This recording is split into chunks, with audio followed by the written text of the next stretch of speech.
Out of the street corners they scream. You knew it was coming. You've been waiting for this for months. Rumour hardened into fear and now they scream at you. The sirens, their hysterical wail tearing through the white noise of the city. And you run. You run to pick up those things that can never be replaced. A picture of them in the days when they still loved you. Your mother's wedding ring. And then you turn to your shelf of games. You only have room for 5. 5 games for Doomsday.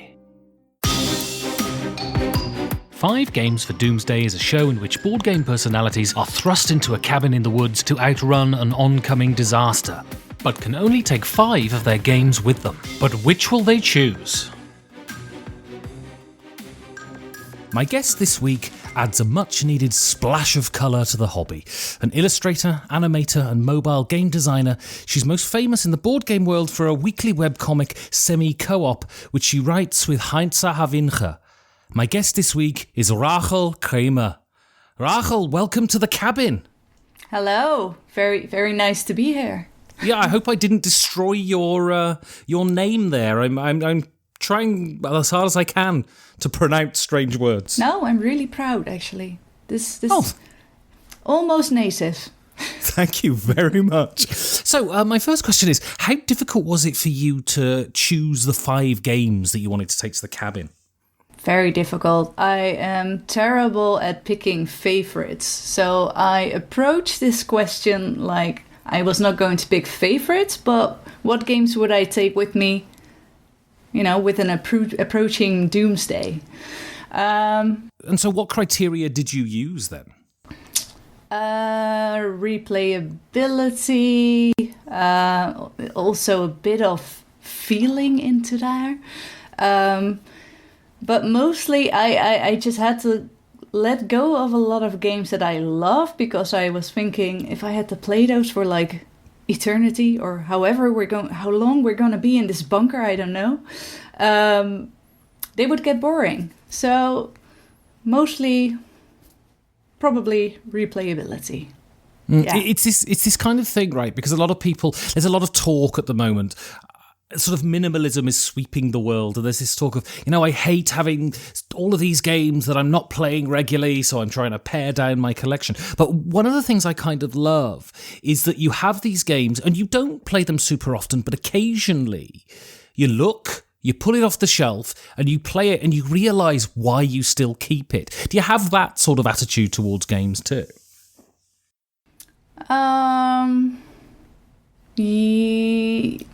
Yes, well, the minimalistic attitude, well, maybe, I'm not really sure. I mean, do you see yourself as a gamer, as a collector, as both? Both. I'm not really a collector, I think. It's a very good question. I don't necessarily pick out particular games, and right now it's come to a point that I do think maybe we have too many games, and we should probably get rid of some games, also purely because of the sake of space in the house, and then the criteria to pick out, to choose which games can stay and which ones have to go. That's really hard. And I always have big trouble with that. I mean, some games you've owned them forever and you just don't want to let go of them. Although rationally, you're like, when have I played this last? And it might have been years, but you can't let go of them. So what defines a collector? I think it's more of a feeling in my case. I mean, yeah. Are you a sentimental person? If you have something like a game, because essentially without being played, games are just potential. Do you have games that you've played in the past that the memory of them keeps it on your shelf? Are you a sentimental person? Do you look to the past to give you comfort, I guess? Well, I wouldn't say I'm generally sentimental, but if it comes to games, yes. For example, we keep on to Agricola, even though we haven't played that in forever. But that's because, that was one of our first serious games, and we'll probably get to that later in our conversation. So, a little bit of yes, but I'm trying to be more rational in it. It's a process. I mean, how would you feel, if Doomsday comes and all of your games apart from 5 are swept away? Would you regret the loss of them, or would you be quite happy just to see them go up in a fireball? No, I would regret the loss of them, and mostly I would regret the chance to actually play a lot of them, because I think the biggest the downside to having a lot of games is that you don't really get to play them, well, not often enough, in my opinion. So I would regret losing the chance and the opportunity to really, really, really get to know a game. And I mean, how many games come in and out of your house? Do you buy a lot of games? Well, at the moment, we don't really buy a lot of games anymore. We mostly get sent a lot of games. So we're in a very, how would we say, spoiled position that we get sent a lot of games. Where am I going with this? But how many? Do you enjoy the sound of the doorbell and the post person being there with a box full of games? Is that something that gets you excited? Yes and no. It depends on how many unplayed games we still have in the house. I mean, sometimes it's very exciting. It's like, yes. And other times it's like, oh, but now we just have to find the time to actually play this.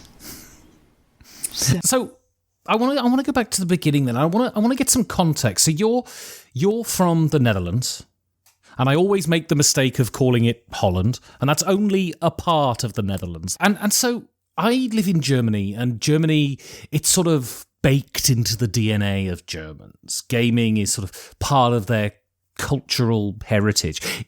How is it in the Netherlands? Is it similar, or are games very much a new thing there? No, I think it's very similar. If I look at my childhood, I think all my friends had like a lot of games in the house, and for me personally, it was something I often did with my friends. It wasn't really a family activity, because my mother actually hated playing games. So I did occasionally play Monopoly with my dad, but I don't really remember playing a lot of other games with my parents. But then we're talking about the old school 90 games, like, 4 in a row, Ludo, Monopoly, like I mentioned. And, well, in the Netherlands, also Catan. That's actually at one point, that was a very standard game to be in every home's game collection. I think that's not really usual around the globe, but in the Netherlands it was. And where are you from in the Netherlands? And, was there a vibrant gaming community there? Well, originally I'm from the north of the Netherlands, and when we were 7, we moved to the east, and we now actually live in a place that's like a 90 minutes drive from Essen. So that's kind of cool. So near the German border. And so how did games enter your life, sort of hobby games? And what was that first game that really sort of sunk its hooks into you? Yeah, the first real... I would say that's I'm going to go for Agricola. That was the first Euro game that really, really amazed me. And also, there's a bit of a story to that, because our house got flooded like 10 or 11 years ago. I was already living together with Heinze. And we had to live at my mother's house for like 2 or 3 months. And we were, we were getting kind of bored, and then one day we just went to a store and we saw Agricola, and we were like, "Whoa, this looks cool. Let's just get it." And that was actually, funnily enough, that was a bit of the beginning of our more serious gaming career. Let's put it that way. And it's funny because if you see, because board game media has become a big thing, and every so often you'll see someone's top 10 gateway games, and certainly Agricola wouldn't feature on that list. How difficult or easy did you find the concepts to wrap your head around when you first sort of opened the box? I think it took us quite a while to actually get our head around the concept, the rules of the game. I think it took us hours before we finally got our first game going. So before that, we mostly just, we had played a game of Munchkin and we did some D&D, but it was all fun and games. And this was the first serious big game that had a lot of gaming concepts in it. So yeah, it was hard, but we managed, and we saw the appeal and the interesting game mechanics that it had, and we appreciated it. And sort of how long did it take you to reach out and find like minds to get a group of people together to play games? Well, we already had friends on university with whom we played, well, like I just said, like Munchkin and D&D. But the real, more serious gaming, I think we met people through playing Netrunner at our local gaming store. And so, what do games give you? Why have you continued, to the point where, you're mixing business and pleasure with board games? What is it about them that keeps you so interested? Well, first off, it started off like I thought it was a very good active off-screen quality time.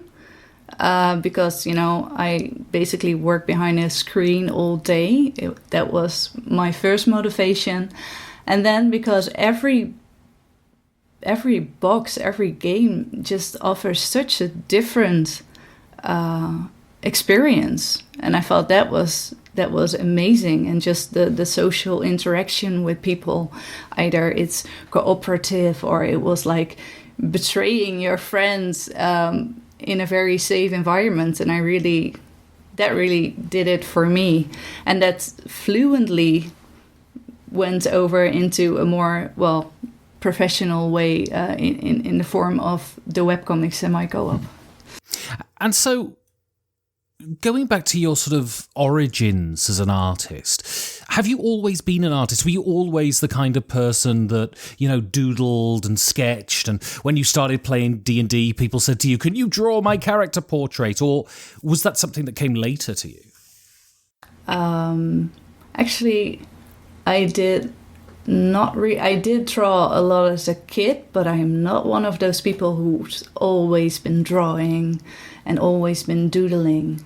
I think that started a bit more at my high school when I was 13 or 14. I started drawing a lot of fantasy stuff, Lord of the Rings stuff, that kind of things. And were you always good? Were I always good? As a kid, did you have a natural aptitude for it? As a kid, no. When I took it a little bit more seriously at 14, 13, I have to say, my pencil sketches, they've always been quite good. So yes. Conceptually, that's something I really had to learn by, just by experience, doing it a lot. Then you get better. And so you told me that you didn't train in drawing. You did a course that was much more sort of rounded and in all sort of areas of art. What was that training like, and sort of how did it help you when it came to being a professional? Well, because it was all round, it somehow it didn't make me narrow-minded, let's put it that way. I always had to learn new techniques. I had to combine all kinds of different, I'm looking for a word here, disciplines. And that really helped me to being able to easily adjust to whatever a client is asking for me. So if they're asking this, I can just say, I won't always say it, but even if I haven't done something before, I can just still go for it and try. I can still go for it, and I know chances are like very, very, very high that I will come up with a very good, presentable end result. So I just have a lot of faith in me coming up with a good product, even if I haven't done it before yet. And sort of what things did you look into in your training? What sort of areas did you work in when you were at university? I mostly looked into 3D animation and game design. And when you say game design, you mean literally designing games or the art for games? Well, in the end, mostly the art of games. I did a project with two fellow students, and of course, we did do the game design of a game project we did together. But I was mostly responsible for the game art. So I would say mostly the game art. And so, when it comes, because art is one of a complete blind spot for me. If I pick up a pencil and try and draw something, it's always horrendous, and I've always been terrible. And so I always assume that art takes an incredible amount of work and there's an incredible amount of technique. What do you see your sort of strengths and weaknesses are as an artist? What do you find difficult and what do you find easy?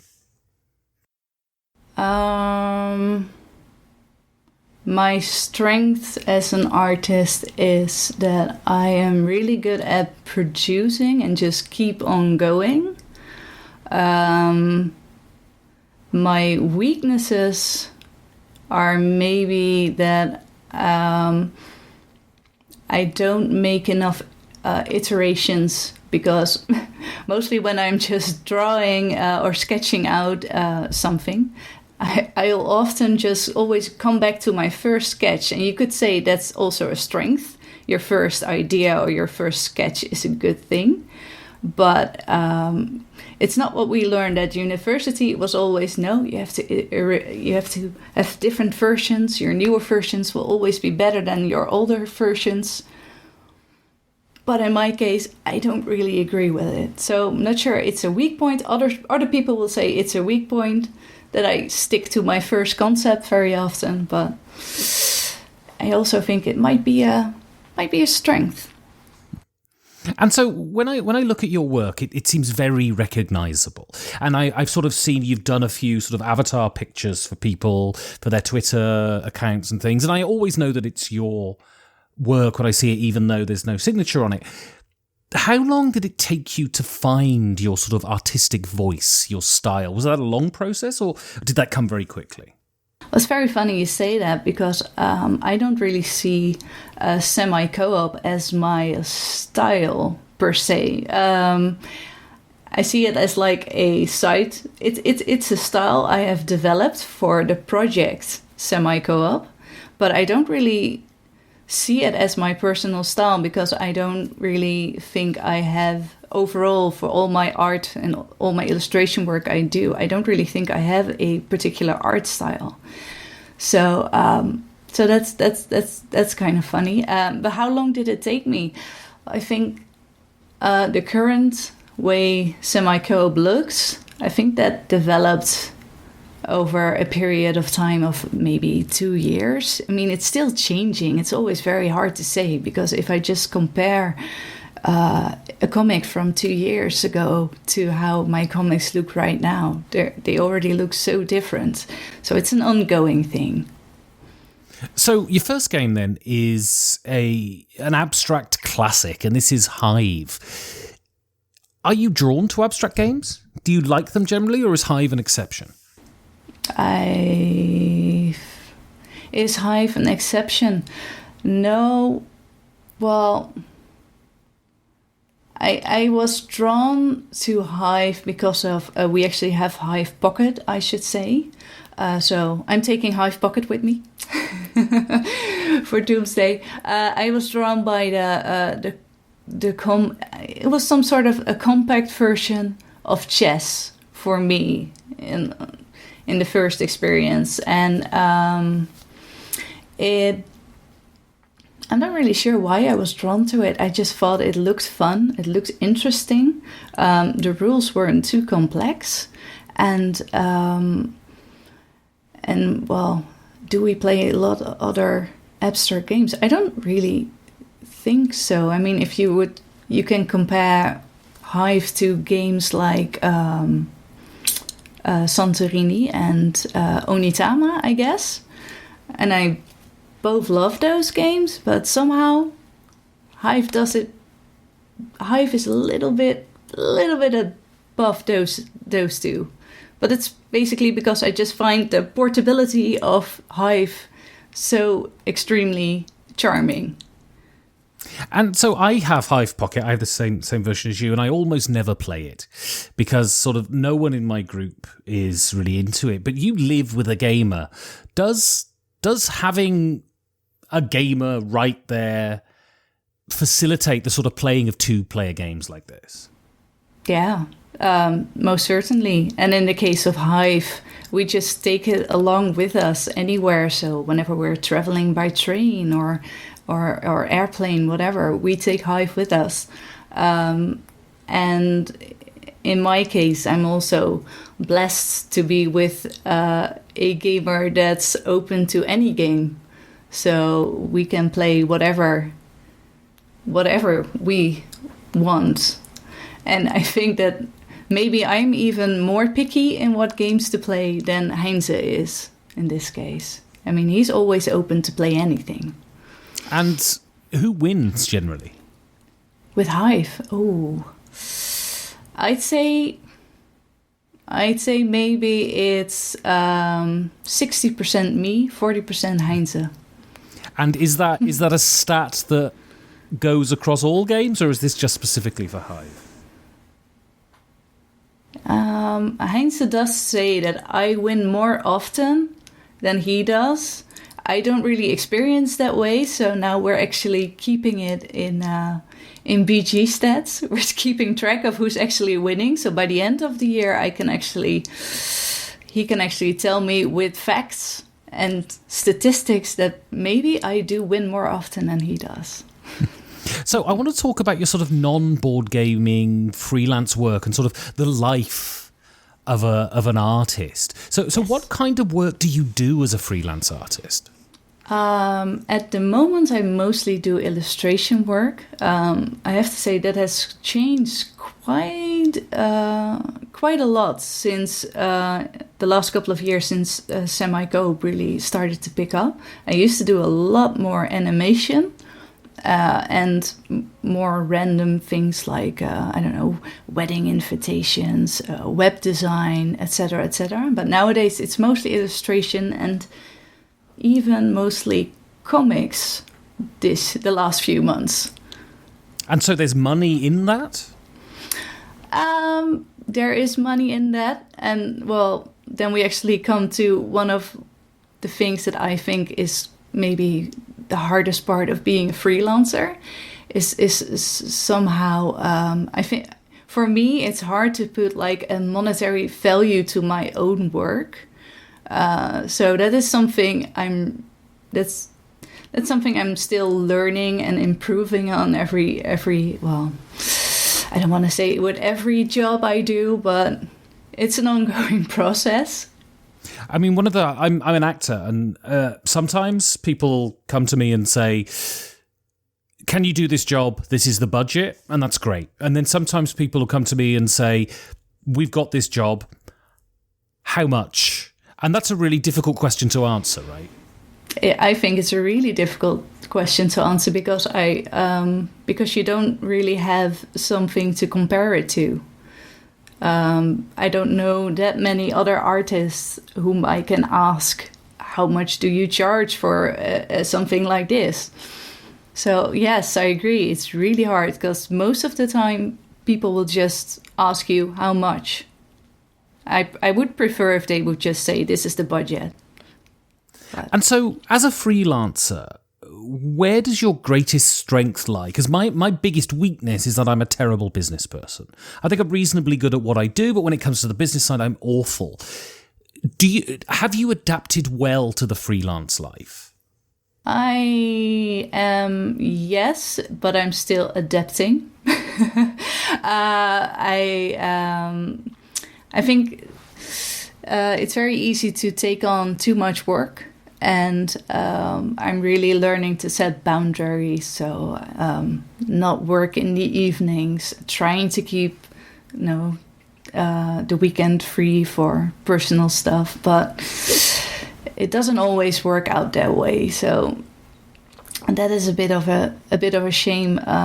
Other things I am good at with the freelancing. I'd say I'm a producer. I'm a creative person, but I'm also mostly a producer. I don't mind repetitive work to get things done. So I'd say that's one of the things that makes it work for me. Yeah. And so you previously had your own company producing digital games. What did that entail? Yes, that was with three friends of me and three friends. We had a gaming company who made games for mobile games, the mobile platforms. Let me put it that way. That's something we did part-time next to just freelancing to make some actual money, because we kind of learned the hard way with the mobile games that even if you have a good product, if you don't have the time and the money to advertise it, to get the word out there, nobody's going to see it and you won't make any money. So that was a very let's just say we've learned a lot from it. I'm really proud of the 2 games. I think, in the end, I was part of 2 game projects with them. We've learned a lot. It was fun, but the market is oversaturated, so there was no space for us. And so, if you could work in just one field of art for the rest of your career, what do you think that field would be? Oh, that's so difficult. I would say I would want a field in which I could be flexible with art styles and everything. So maybe I would go for comics, but I would change the style and the way of telling a graphical story. I would experiment with that a lot more. So yeah, maybe I'll stick to comics. And so what advice would you give to anyone who's sort of entering the world of being a freelance artist? What's the most important thing to bear in mind? The most important thing? Learn to value your own work. Don't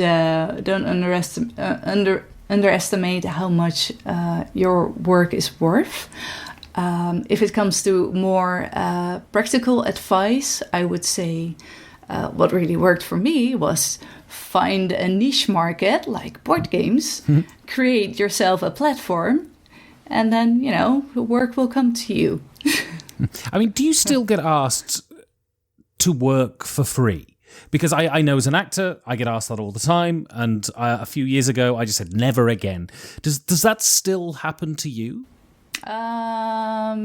Yes, it does still happen to me, but often it's like for a I lost the word. It's for a for a good cause. So I don't know. And then it's for somebody who's organizing a gaming event for a hospital or something. So in those cases, I always say I will do like around two projects a year for free. That's kind of my boundary. Yes, my limit. Yeah. So your next game then is Robinson Crusoe. Firstly, is this game as hard as people say it is? Yes, I think we've only won the first two scenarios of the game. I mean, do you like a co-op game to be hard? Because I guess once you've done it, it's done, right? Well, if it's going to be like a co-op game, I bring with me to play for maybe eternity in a cabin waiting for doomsday. Yes, I want it to be hard. I want it, but I guess I don't want it to be too demotivating. But yeah, then I prefer it to be hard. I mean, in the real world, I would I would like to be able to beat it at one point. I don't want to play a game 10 times before I can actually beat it. But and so what attraction do you see in co-op games? Do you play a lot of them and do you enjoy them? Well, we do play quite a few co-op games. My attraction, I think it is the solving the puzzle together with other people. It's very gratifying. I mean, I like going head to head with other players and try to win a game. But I also like the feeling that you're facing something together, you're solving it together, and well, I just really enjoy that. And so this game is particularly thematic. How important is the story in a game for you? Very.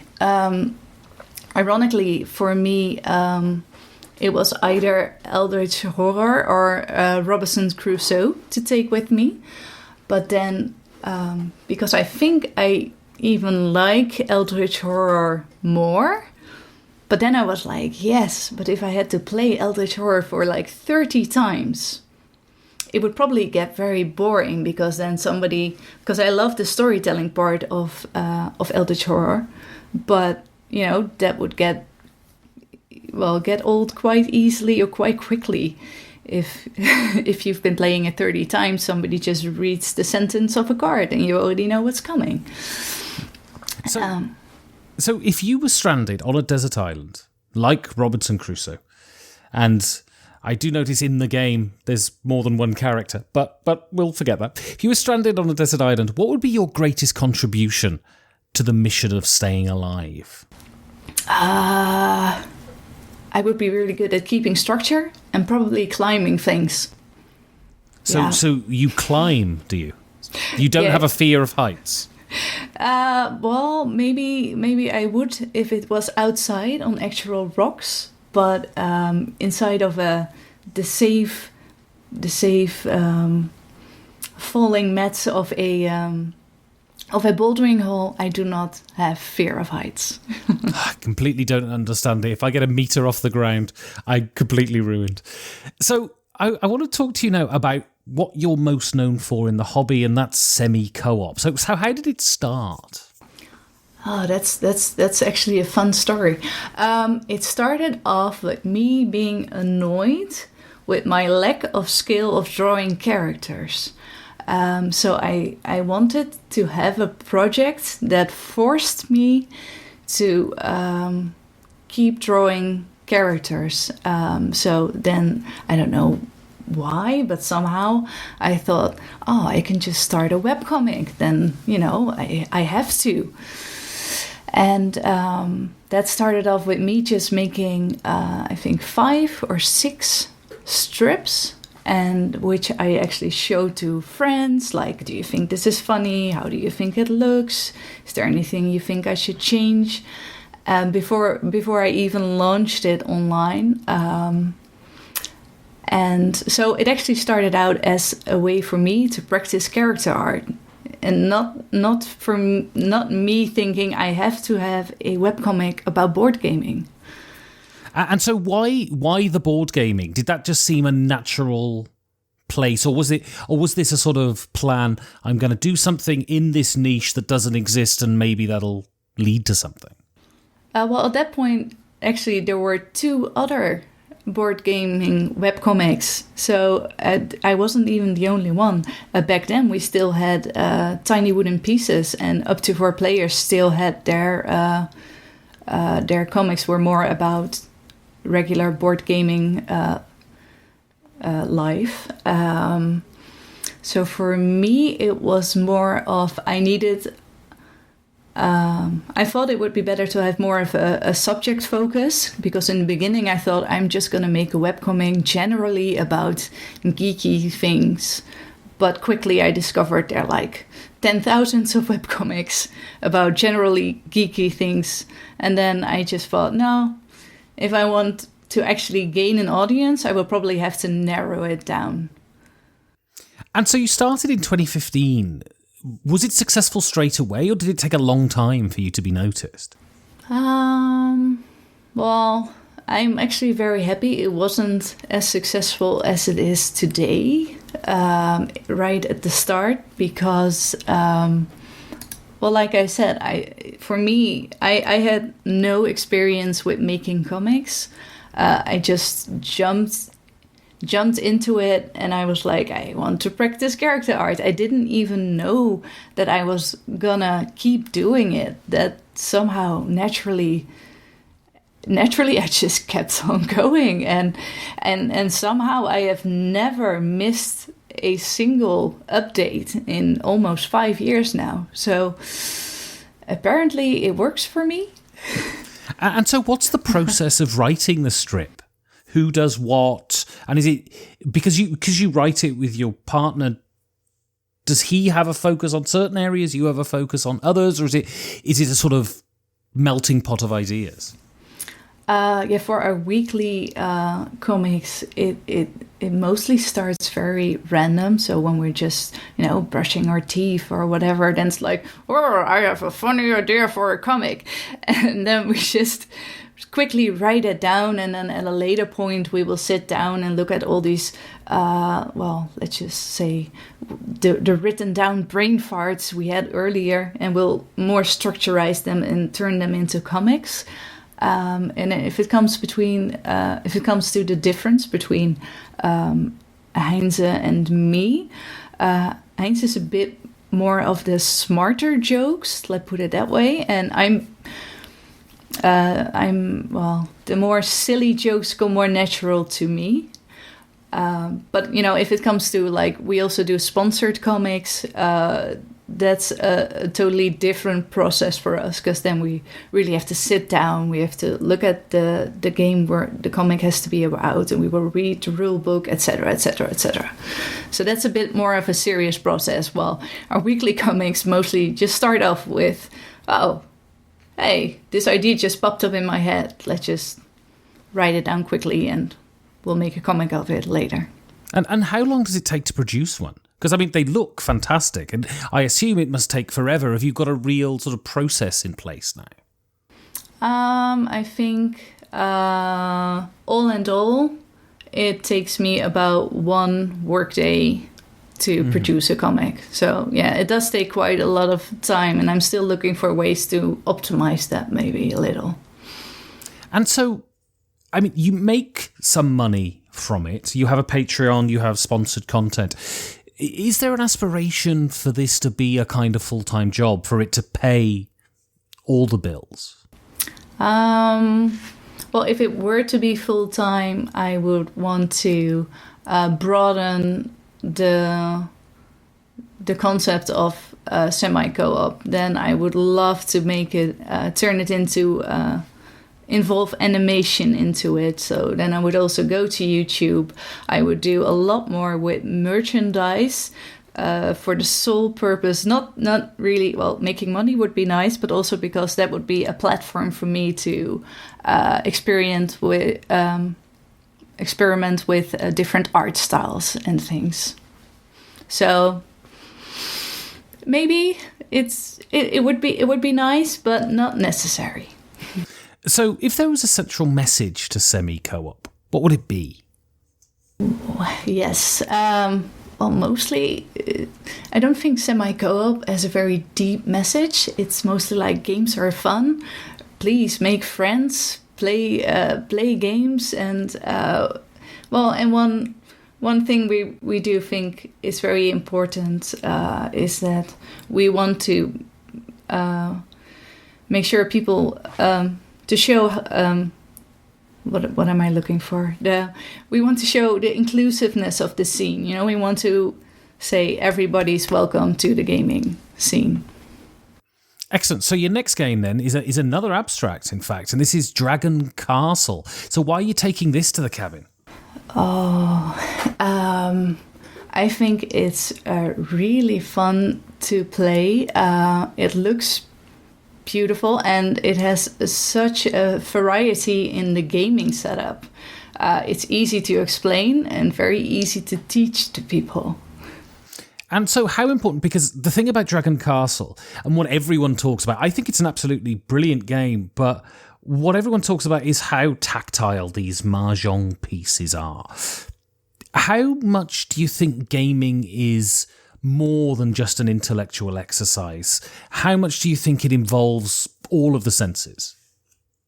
Oh, very much. I'm a very visual person. And this adds... Dragon Castle just adds a different dimension to that. It's the same as if you take a game like Seasons. I love the big chunky dice, for example. So for me, it does add a lot to it. Is it important? No. Does it give it that extra oomph? Yes. And sort of, being a visual person, being an artist, does the look of a game draw you to it? Yep. I try not to judge a book, or in this case, a game by its cover. But yes, I can really just... if a game is not really well designed, chances are big I will not pick it up quickly. So yeah. I want to talk to you now about art in the board game world and sort of as a professional artist, your sort of views on it. Have you noticed an increase in the quality of board game art since you've been in the hobby? Yes, certainly. But I think that's a necessity for game designers because the market, I don't want to say the board game market is already oversaturated, but it is going there. So it's kind of like the survival of the fittest. If your graphics, illustrations, etc. aren't top notch, you won't stand out on pictures on Instagram, on the shelf in a gaming store or whatever. People take pictures at cons, or if I just walk around on a gaming con and one game looks amazing and the other does not. Visually, visual people like me that are very visually.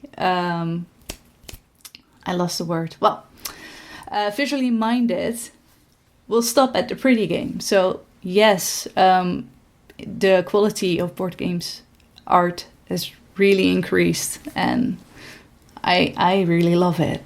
and I guess when a game looks good, when the art is good, it's gives you the kind of confidence that if they've put this much effort into the art, they're going to have put effort into the game, right?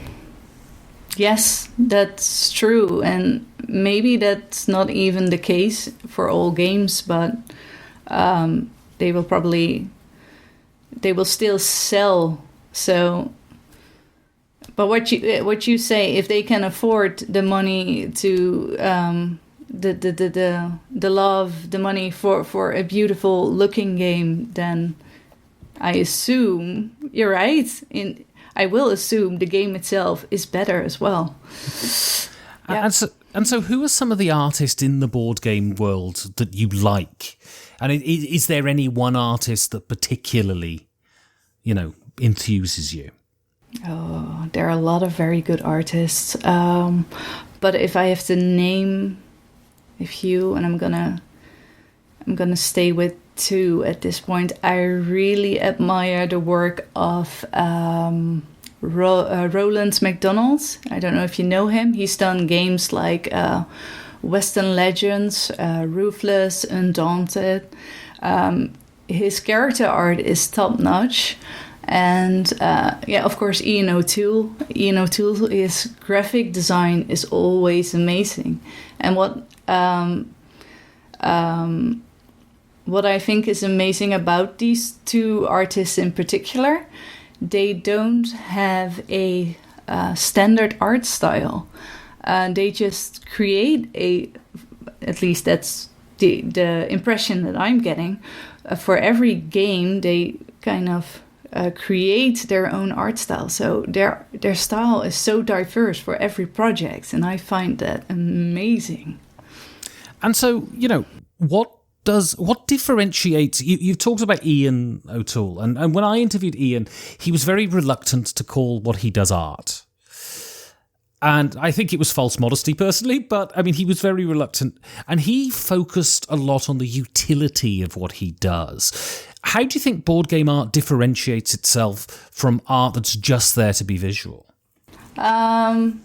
Very much. I think art for board games is far more about graphic design and visual communication. You have to put a lot of information into something that looks good. I mean, Ian sells himself short. I mean, if you look at one of the games he did was Jonathan Strange and Mr. Norrell, and that has a world map. And in the negative spaces of the world map, so I think that's the oceans, he has made a pattern of ravens, and that's amazing. But coming back to his point, there is a big difference.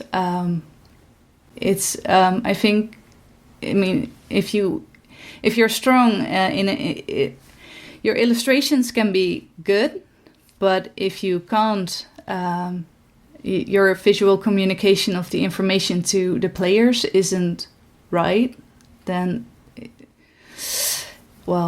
kind of falls. It won't work. It's so important.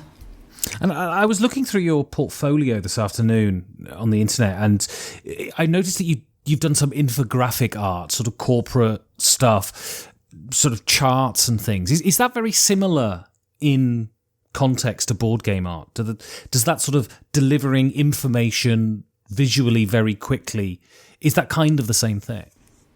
I think, the thing that's, yes, I think iconography. It is not the iconography. Word. Yes, thank you.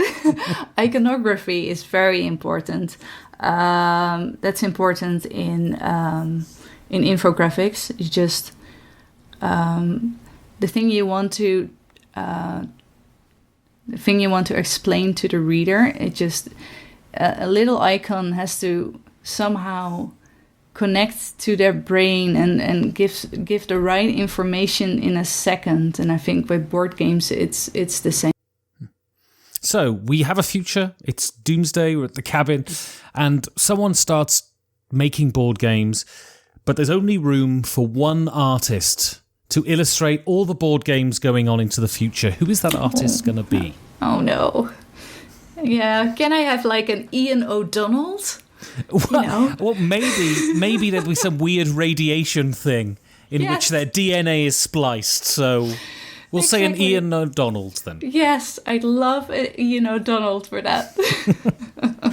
So your next game then is a big, hefty, very famous game, and this is Gloomhaven. Why do you think people love it so much? It's a lot of game. Well, it's. I think the classic fantasy setting always appeals to people, and I think it's the first game to have such an impressive. Well, it's just an impressive thing actually to just put on the table. I mean, the box is huge, right? Crazy Yeah. when you first see that box. Yeah, it is. It's heavy. It takes up one shelf. It's ridiculous. And so how long have you been playing your campaign of it, or have you actually got to the end of it now? Oh no, we haven't. I think we've been playing it for at least 2 years now, and I think we're now playing scenario. I think we've played like 30, maybe 33 scenarios of it now. So we're far from ending it, but we're still going strong. And so, do you think this game deserves its place at number one on BGG? Do you think it's the game that should be there reflecting the hobby? No, but if your question will be what game should be reflecting the hobby, I would not have an answer for you, but I don't think that Gloomhaven, I don't consider it to be like the best of the hobby. No. And so, you play tabletop RPGs too. How close is this to being a tabletop RPG? Well, beside the fantasy setting, I don't think it comes close. It's more, to me, it's far more of it's far more of a puzzle to do together. And yes, it does have a compelling story, but I never compare it to RPGs, to be very honest. I mean, of course, I understand there's the dungeon crawler aspect, but other than that, no, it's way more of a puzzle, and you have the pieces in your hand. Far less of a using your imagination to solve an issue. So I want to talk now about the future. So what do you have coming up in the future? What do I have coming up in the future? Well, more comics. There's actually, I've been thinking about maybe turning.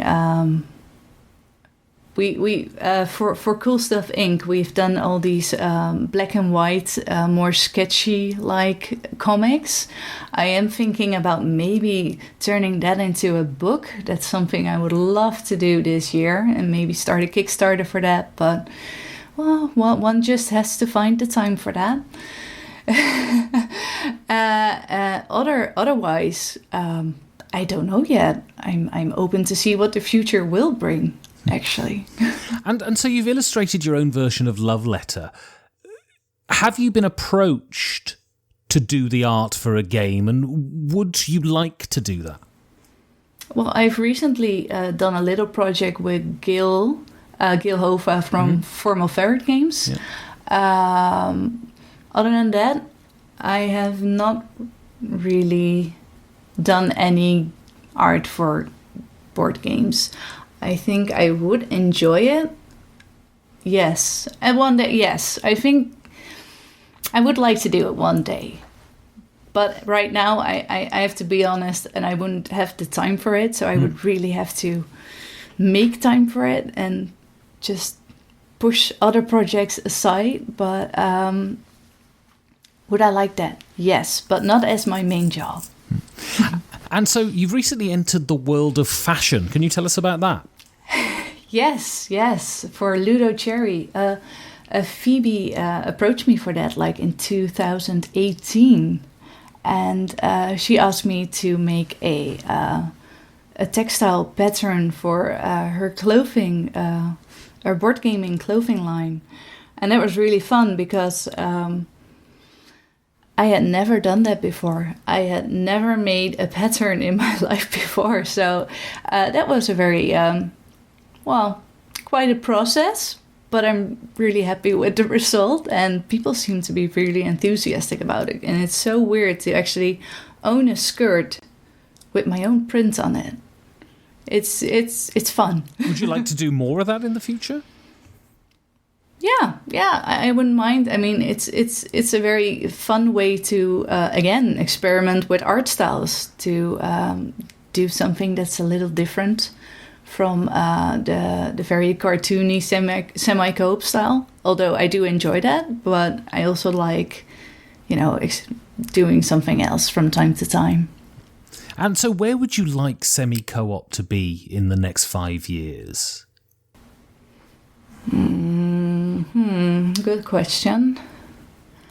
I would like not to have missed any updates still. That would be cool. I would like a book to be I would like there to be a book.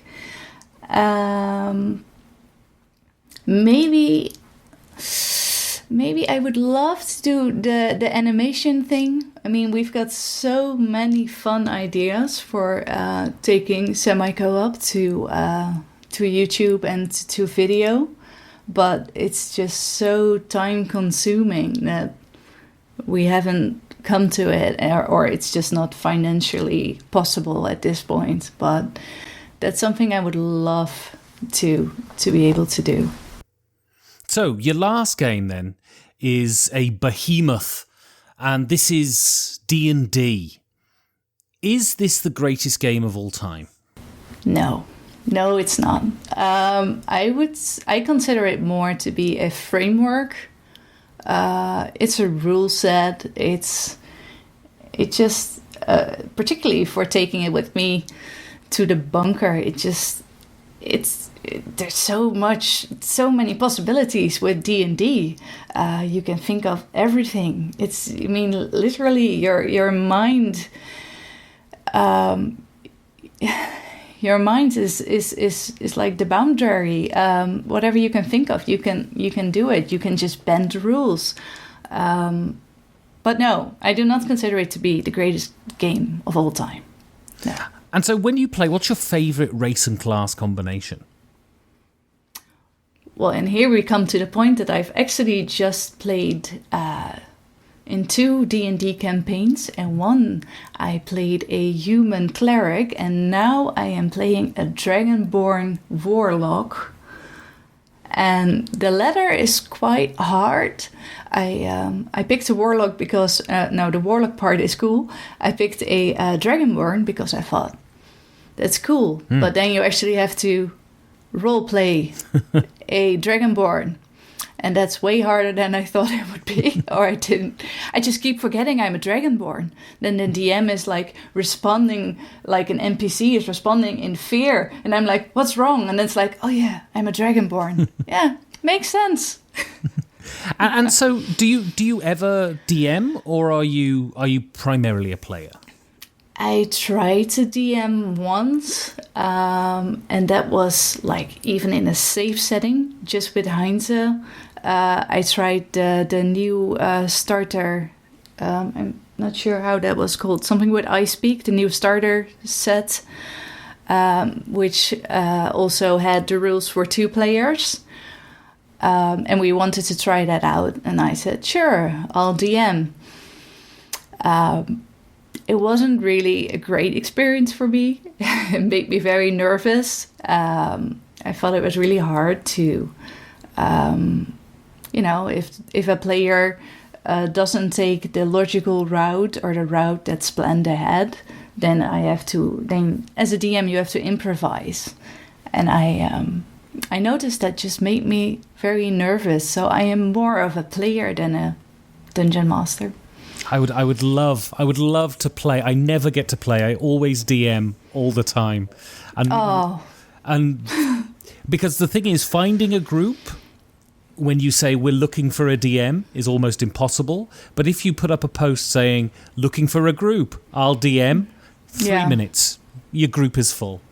And DMing is great fun, but sometimes I just like the you don't lack want the of stress.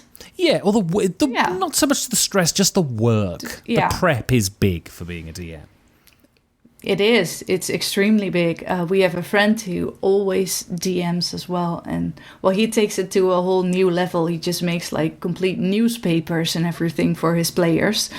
But, yeah, it's a lot of work for a DM. And I have so much respect for every DM that around the globe that takes the time to, make it work with a group of players who are gonna push every button. Well, my group buy me beer, so that's fine. Oh, that's nice.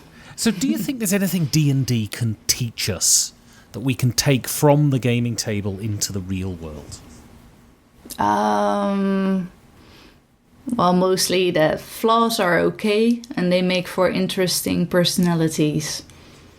And on the darker side of things can die.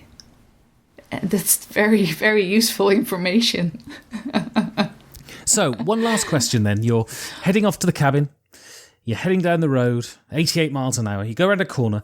The back seat flies open. 4 of the games fly down a ravine into a river and are swept away to eternity. What game do you hope is sitting in the back seat? Yes, this is the hardest question of them all.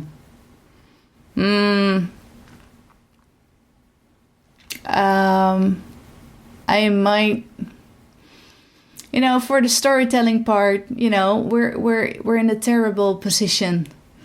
I'm gonna go with Hive. It just feels like, for me, it just feels like such a historical classic, If like years from now they will find like the remainders of civilization, and then they find the game Hive somewhere, it's like it's an instant relic. Brilliant. So if people want to get hold of you, see what work you're doing, that sort of thing, how would they go about that? The easiest way is like to find us on any social media platform, and you can find us as Semi-Coop, just one word. If you're interested in my personal work, you can also visit my portfolio website. That's like Rachel of Rachel, but you type it as Rachel Kremer .com. Other than that, you can, social media, I'll be there. You find Semi-Coop and you'll find me. Brilliant. Well, Rachel Kremer, thank you very much. Well, thank you very much for having me. You can support the show in many ways. You can tell your friends. You can talk about it on social media. You can talk about it in your own blog, podcast, or video, or you can support it directly by going to patreon.com/5G4D for a rolling donation, or for a one-off donation, hitting the PayPal link at the bottom of the website, 5gamesfordoomsday.com. It's these donations that keep the show going. Also, if you want to say something nice about the show, or if you want to say something horrible about the show, you can contact me on Twitter at 5gamesfordoomsday, or send me an email at 5gamesfordoomsday@gmail.com. And if I've managed to escape this enforced solitude and the sound of my own bloody voice, I'll see you in 2 weeks for another 5 Games for Doomsday.